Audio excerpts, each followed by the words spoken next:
हर हर महादेव। नमस्ते दोस्तों, अपने विश्वास के दृढ़ बनाओ मित्र। जिस दिन तुम्हारा विश्वास दृढ़ हो गया उस दिन तुम्हें कहीं दौड़ना नहीं पड़ेगा मित्र। शंकर तुम्हारे साथ में कदम से कदम मिलाकर चले। दुकान डालो, चाहे फैक्ट्री डालो, चाहे व्यापार करो, दिल से करो, खूब दमदारी से उतरो। फिर इसके बाद में शिव जी पर एक बेलपत्र या एक दुर्वा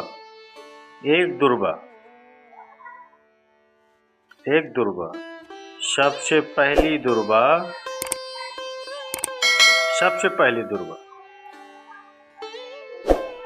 गणेश जी को और सबसे पहली दुर्वा शंकर जी को किसने समर्पित करी, किसने दी थी? कौन का विल पावर कमजोर हो गया था? कौन अपने आप को कमजोर समझने लगा था? कौन था जिसके पास में सब कुछ था और उसके बाद भी उसका मन उदास हो गया था? वो था कुबेर, धनपति कुबेर, जिसके पास में सत्ता की कमी नहीं थी, वैभव की कमी नहीं थी, धन की कमी नहीं थी, संपदा की कमी नहीं थी। वो कुबेर जो एक जगह बैठ जाए, जो लोगों का कुबेर का भंडार बढ़ जाए। वो कुबेर का जब खजाना कम हुआ, भंडारा कम हुआ, अंत में उसके आँख से जब आंसू बहा, तो कुबेर एक दुर्वा लेकर महादेव का पास पहुंचा और महादेव ने एक दुर्वा देकर रिद्धि सिद्धि के हाथ गणेश जी के पास पहुंचाए। कुबेर से कहा, तू अपनी मेहनत कर, तूने दुर्वा दी है, ये दुर्वा तुम्हें वापस कुबेर अधिपति बनाकर छोड़ेगी। और छोड़ा। एक दुर्वा में वो बल होता है तो उसके विल पावर को मजबूत कर देती है, उसको संपदा को मजबूत कर देती है, उसकी सत्ता को मजबूत करती है, उसके वैभव को मजबूत करती है। एक दुर्वा में ये शक्ति होती है, ये पावर होती है। एक दुर्वा सहज नहीं है महाराज। दुर्वा पीछे देखोगे तो डंडी एक है, पीछे अगर आप देखोगे दुर्वा की डंडी एक है। आगे से देखोगे तो उसके किनारियां 4-5 पत्तियां निकली हुई होती हैं। अर्थात एक रास्ता अगर दुर्वा का बंद होता है तो दूसरे रास्ते को दुर्वा खोल देती है, दूसरा बंद होता है तो तीसरा खोल देती है, तीसरा बंद होता है तो चौथे को खोल देती है, चौथा बंद होता है तो पांचवें को खोल देती है। ये दुर्वा में बल होता है।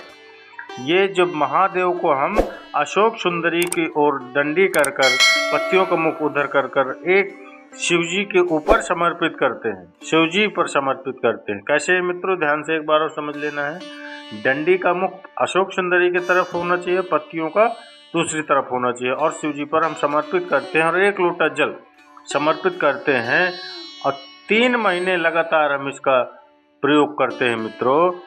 हाँ, बीच में अगर रजो धर्म आ जाए तो आप लोग उस पर मंदिर नहीं जाते तो उस पर आप छोड़ सकते हो, पर अपने भाव से बाबा को समर्पित कर दो। नव एक बेटे बेटियां भी शिव जी पर जल चढ़ाओ,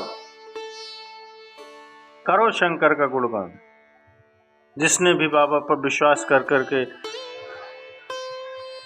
शहद और बेलपत्र का प्रयोग किया तो उसको बाबा ने पास किया मित्र। आप अपने बल को मत गिरने दो, अपने विश्वास को मत गिरने दो। विश्वास दृढ़ रखिए, जितना दृढ़ हो सके उतना दृढ़ रखिए।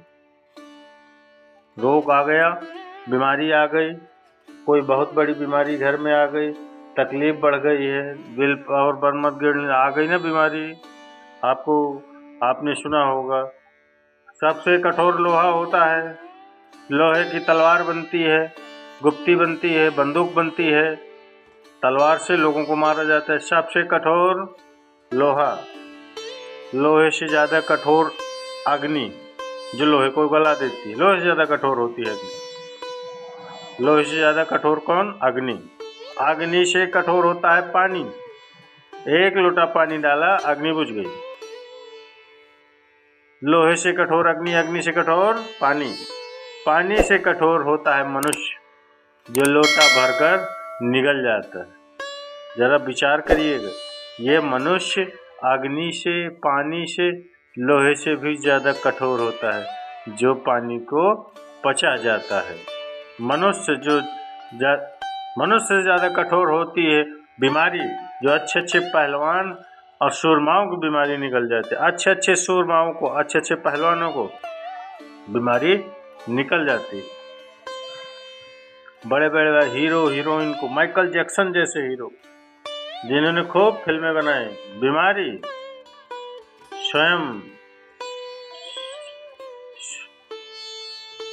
स्वयं बीमारी किसी को भी, लोहे से कठोर अग्नि, अग्नि से कठोर पानी, पानी से कठोर मनुष्य, मनुष्य से कठोर होती है बीमारी जो अच्छे अच्छे पहलवान को निकल जाती है। और बीमारी से भी कठोर होता है मेरा काल अधिपति महाकाल राजा, जो बीमारी को ही निकल जाता है, जो बीमारी को निकल जाता है। एक बेलपत्र जो शिव जी पर चढ़ी हुई है उसको लाकर हम जब खाते हैं, ये बेलपत्र नहीं रहती है, औषधि बन जाती, औषधि बन जाती है। लाखों करोड़ों लोगों इसका लाभ उठा पाए हैं मित्रों। जिसने बेलपत्री के महत्व को जान लिया उसने लाभ उठाया मित्रों।